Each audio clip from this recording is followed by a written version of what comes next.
personal level. I didn't have that sort of experience. I was not impressed in '91 with our decision at the time to end this conflict as soon as we did, declare victory and run home. Union disintegrate? They probably need to, but it's all going to happen, I think, in a very haphazard way. But look, let's be frank. Most Americans do not pay any attention to anything that happens beyond the borders of their country. Is split. They have a new president who's trying to be everything to everybody. He's already announced that he will not send any Polish soldiers under any circumstances into Ukraine to fight. Decision was made, and I was now persona non grata because you had to get on board for the wonderful occupation. So I put my papers in January of 2004. Clearly, London, Paris, and Berlin. I call them the three amigos: Merz, Macron, and Starmer. They're on the road to extinction. Their populations are fed up. Well, I've got to think back, because at the time I made the decision to go to West Point, I was 5. So, my memory is a little shaky. So I'm not quite sure what led to it, but I did make a visit to West Point with my mother. And I was 5 years old. That's 1958. And that sealed the deal. I never wavered. And you got to remember that the battle that was mentioned earlier was actually fought in 1991. Things were different. We had a different military establishment. It was by no means perfect, but it was very different. And I think my whole experience in the military as a result, which is really profoundly influenced by the early years, is different from what people are experiencing today. I at the time was disappointed when I left, because the last thing that I did in 2001 and 2002 was put together the framework for our intervention in Iraq that came about in 2003. And one of the things in the plans that I submitted to Tommy Franks at Donald Rumsfeld's insistence all presumed that we would not occupy Iraq. In fact, I don't remember anybody in uniform at Central Command who thought occupying Iraq was a good idea. In fact, everybody thought it was a very bad idea. And then, of course, in May of 2003, that decision was turned on its head by Paul Wolowitz, who went in with Dick Cheney and persuaded President George Bush at the time to occupy the place. He said the Iraq is even weaker than we thought. We can rebuild this country from the ground up. We can make it the first liberal democracy in the Arab world, and it will be friendly to Israel. I don't know what sort of, exotic drugs Wolowitz was on, but Wolowitz won the argument, and that's what we ultimately did. And, at that point, I knew the game was up. I expressed my view on things that could be done to get us out. I talked to people, but it was very clear the decision was made, and I was now persona non grata, because you had to get on board for the wonderful occupation. And so I put my papers in January of 2004, and I got out on the 1st of June, 2004. Well, he went through hell on a personal level. I didn't have that sort of experience. I was not impressed in '91 with our decision at the time to end this conflict as soon as we did declare victory and run home. I thought that was a mistake. And that was the beginning of my, suspicion that the senior ranks were not what they ought to be. But today, in retrospect, if I think back to the people who were in charge in '91, and I look at the people that are in charge today, it's gotten 100 times worse. Right now, all the senior ranks are full of people that I would not pick to drive a school bus. Oh, well, DEI was just another extension of affirmative action. We all lived through that in the 70 seconds and 80 seconds. That has been destructive. Everybody says, oh, this was a big success story. Well, I suppose it was for the people that benefited from it. But it poisoned the well with a lot of people particularly in the non-commissioned officer ranks as also in the lower ranks. Too many people were promoted for every conceivable reason you can come up with except demonstrated character, competence, or intelligence. I'd say today it's much worse because everything is politicized. You have to get on the team. If the team wants to go to Cucamonga and bomb everybody, you've got to be enthusiastic and get on the team. There is no room for any sort of dissent. I think that's all gone. You know, they claim that the recruitment numbers are up, but I'm concerned because the people I see being recruited that seem to think that TikTok and these other social media channels are a great opportunity for them to put out a video. Maybe they're dancing, maybe they're dressed in leather. I'm concerned about what the quality of the recruitment, like you said, and the IQ seems to be incredibly low of these individuals. And they don't seem to be God, country, family. They seem to be more concerned with how they look, how they dress, what they do on the weekends. I don't remember the left in the United States, which now is, I say, broadened to be the UniArt. It used to be that only people on the, what I would call the fringe left would say these things, but I think it's now embraced almost everybody. They always took the position that the military should be a reflection of society. And when I came in from West Point, our attitude was, if that's the case, then the military will be a disaster because we don't want it to reflect society. We have now succeeded. We've re-engineered the military. You know, the introduction of women into the military was handled very badly. The systematic integration of women in all these units and formations, I think, is nothing short of a disaster. There is no real sense of what war is all about anymore. Everyone is comfortable believing that with enough missiles and fighter aircraft that launch missiles from miles away, you can dominate everyone. They don't seem to have learned anything from the Russians, where the Russians have demonstrated pretty conclusively that that's an enormously important part of warfare, but the human element is still decisive. I don't think we have forces that are ready to close with and kill the enemy, and that's a very important feature in any combat unit. I think that's gone. It certainly was always under threat, but now it's completely gone.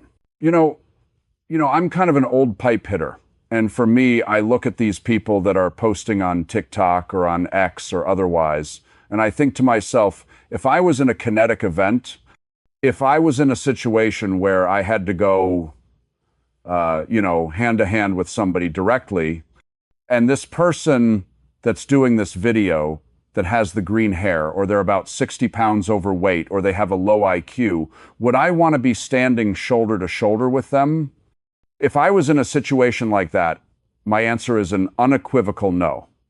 There's absolutely no reason I would want that person fighting next to me. And of course, that's my big concern. You know, how can we be combat ready? How can we be the, of course, under Donald Trump allegedly making America great again?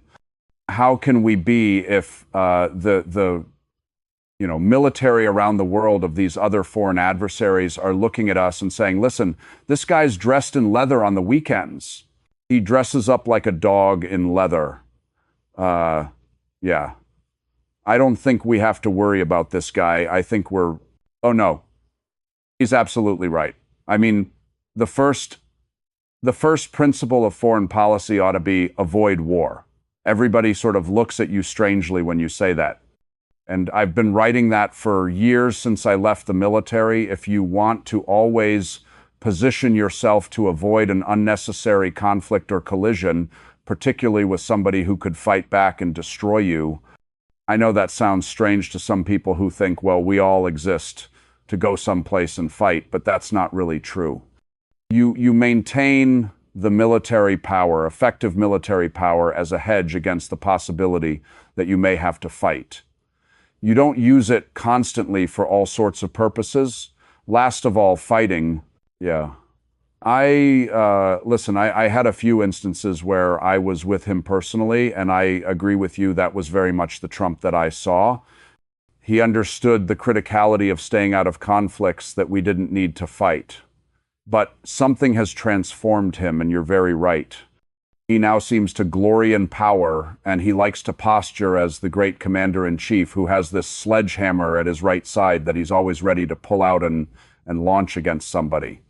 It's not just the military. You got to look at this from the standpoint of all the terrorists. You know, everything is about bullying your opponent into submission. It doesn't work very well. It's unrealistic and it's costly, and I think it's hurt us badly. Well, you know, unfortunately, I can't claim to be profound in having thought of it originally. It really comes from Eisenhower. Eisenhower observed after he had been president. He said there are 4 attributes that you really need, 4 areas of expertise you have to master to be an effective president. He said, obviously, you have to understand the international system. You have to understand economics. You have to understand how to get yourself elected. In other words, win elections. And you have to understand the military and your role as commander-in-chief.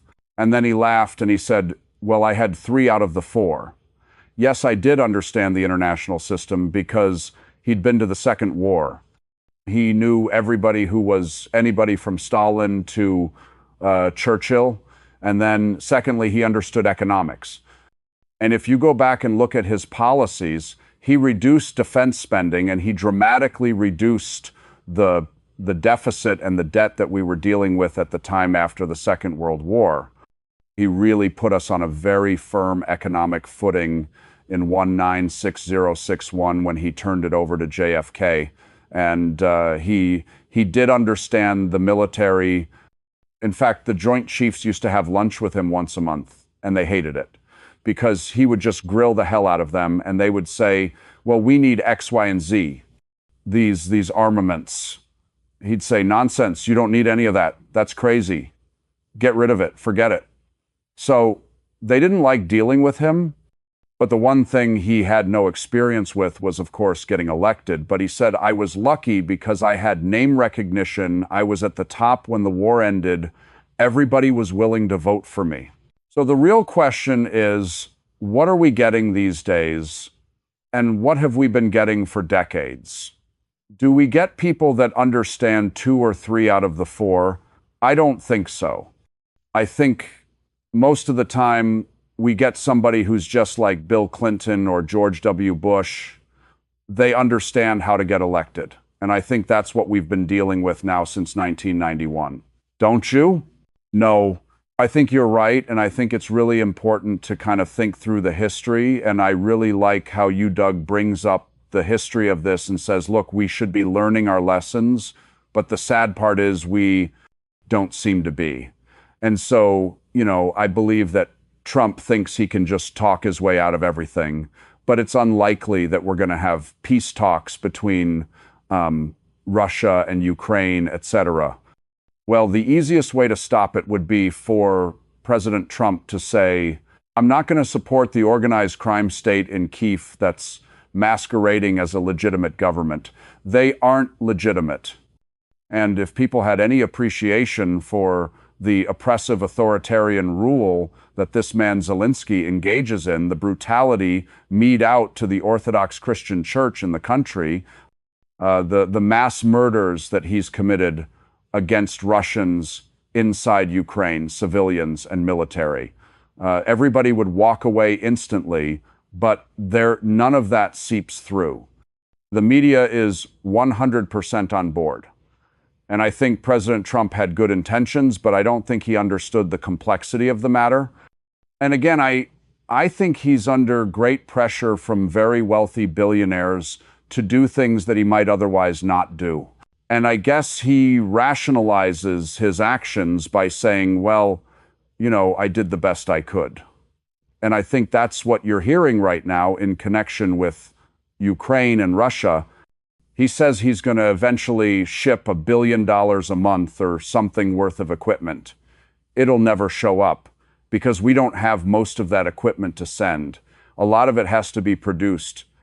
We already have very low inventories in many of the key areas.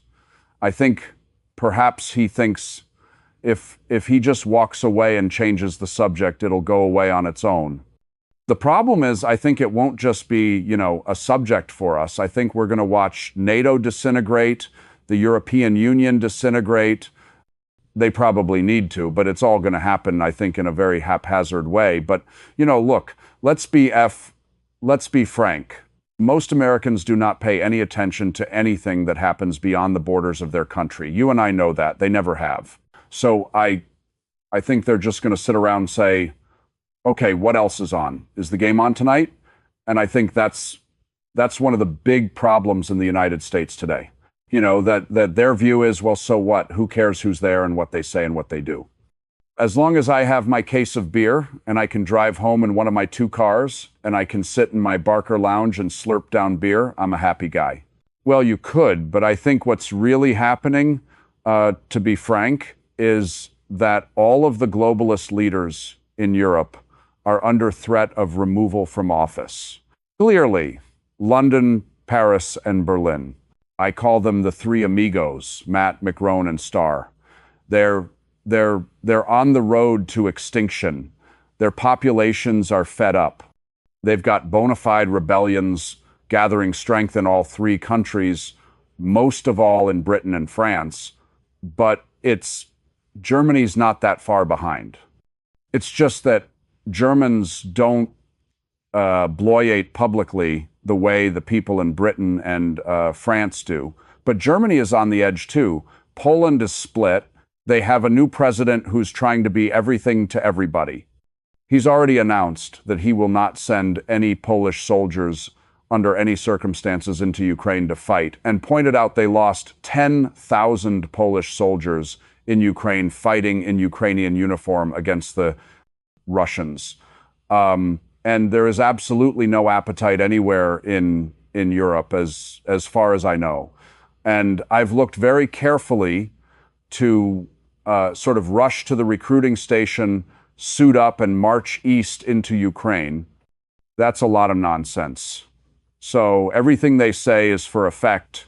This Polish foreign minister said, if you send any more drones, we'll shoot them down. Well, the truth of the matter is, they can't shoot most of what's out there down. But they haven't had any violations of airspace from the Russians. The Russians have been very careful to avoid that sort of thing. There's a lot of evidence that the few drones that came across, none of which were lethal there, we're not sure what the purpose was, but we think that the Ukrainians probably captured the electric signal, the electronic signal, and sort of said, no, you're not going back to Russia. You're not going into White Russia. We're going to send you to Poland. And this was tried as some sort of false flag approach to create warlike conditions. There's not going to be a war there. The people don't want it. Now, that doesn't mean that, something really ugly could be staged. But I can tell you that Donald Trump may be many things, but he's not a fool. We are in no position to challenge the Russians. None. I after listening to your music, I feel like I'm in Miami, and so I'm going to dress appropriately. On 4 October at an undisclosed location right now, we're going to have this national conversation's first major event. We had planned on a much larger event at the Museum of Flight in Dallas, but after Charlie Kirk was murdered, there were so many people expressing concern about the security, we decided we couldn't provide the security measures everybody demanded. So we went to a smaller, what we call a VIP reception and dinner. We have 12 seats remaining for that. That's going to be in downtown Dallas at a very fine restaurant, again, for security reasons. We're not going to tell anybody where it is until the day of, or the day before, I guess. But it's really an attempt on the part of me and Judge Napolitano and Natalie Brunell, who's a brilliant young financial analyst, expert on digital currency, and specifically Bitcoin, the 3 of us with a moderator. Dr. Olga Ravazzi, very sharp woman, teaches at the university level. And she was going to provide us with questions that we would then answer. But after we give an answer to T, he questioned, the audience has an opportunity to provide their answer.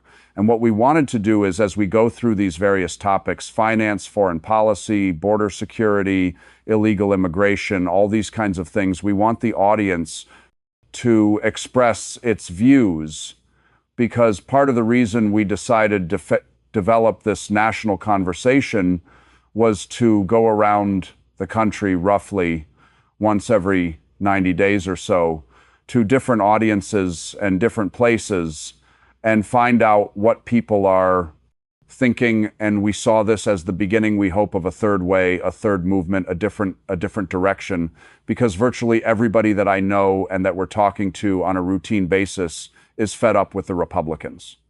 And Democrats increasing, but at the end of the day, right, the party is in full effect, ineffective, to say the least. Probably the worst Congress in history as far as getting anything done. I don't know where we head from here, and no, I don't. And I am concerned that the immigration issue, Sam, look, everything that we're dealing with right now is a function of opposition to the globalist agenda, which is all over Europe and the United States. North America and the globalist agenda says we're all going to live without borders. We're going to essentially destroy national identity, national culture. We're going to become an amorphous mass of unquestioning robotic morons who simply march in whatever direction the government tells us to go, and we get a basic, universal basic income, and we let AI do all the work. Huh? I mean, sheep are happy. Haven't you seen sheep lately? Sheep are very happy. That's what we're supposed to become. Nobody wants this. And I think it's harder for the Germans and Scandinavians because it's not in their nature to hit the streets and advance any kind of revolutionary change. So it's being led right now in Britain and France. And I think that we're coming into a period of time where we're going to witness something on the scale of the French Revolution in 1789. I think it could get that bad.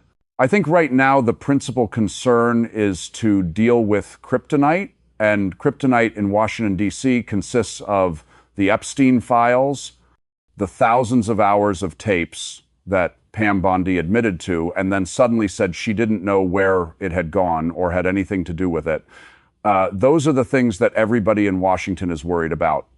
It's not just the White House. It's everybody. I mean, there are going to be some exceptions. I mean, I doubt seriously that Tom Massey or Marjorie Taylor Greene or Rand Paul or Josh Hawley have much to worry about. But I'd say most of the rest have had their fingers in the poison pool, and they're very worried that that's going to come out. So, no, I don't think so. You could see, conceivably, if this is released and reaches the broader American public, mass resignations. You might even see for a situation in which there's a call for early elections to deal with the fact that so many people who are members of Congress, as well as people in the administration, have had to leave. That's possible. I'm worried. You mentioned Constitution. The Constitution has been abused and trashed for so many years. I think it dignifies the government to call it a constitutional republic. I think the Constitution is cited at the convenience of the member otherwise ignored. So I think the whole thing, to be frank, is rotten to the core. I think this whole collapse, well, that's effectively what happened under Biden, but we've been invaded for a long time. We have failed to enforce our own laws.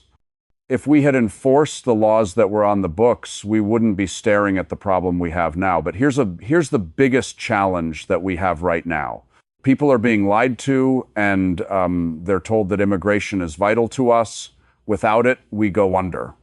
Well, if you go back to the history of this country and you look at the period between 1920 and 1970, that was a period in which we expanded in terms of scientific industrial power faster and larger than any other nation in history. In other words, what you're seeing today in China in terms of its vast expansion is something that we went through between 1920 and 1970. And that's another matter. But the point is that we had very few IM immigrants at all. We shut down immigration in 1924, and it did not begin again until after 1945. And when it began again, it was carefully controlled, because we didn't want to upset the balance of people inside the United States. We didn't want to flood the United States with people that could not assimilate. All of that changed in '65 with legislation sponsored by Senator Javits and Senator Ted Kennedy, and they essentially rigged the new immigration law to favor people that were coming from non-European states. It was their specific goal to bring in as many people as possible who were non-Europeans and came especially from developing countries where the possibility of effectively assimilating was just about zero. Well, here we are now since 1970. We can look at what's happened, and we got to go back to Ronald Reagan, so that's the first thing.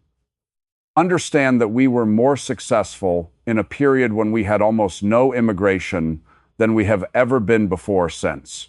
So the notion is that you have to have all this immigration in order to prosper economically. That's a lie.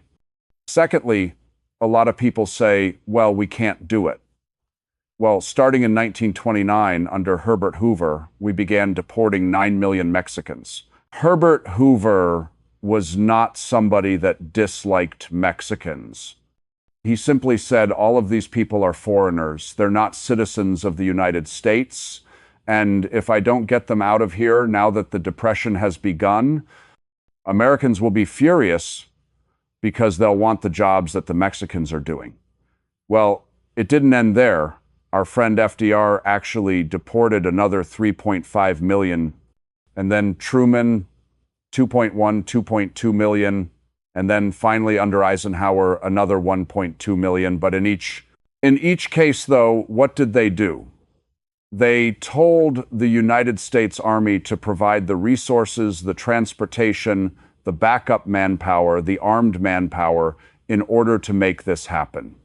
You have to have a strategy. You have to have an organizational chart that says, this man's in charge, he has these authorities, he has this much money, he has this much support, and he has this much time to do it right now.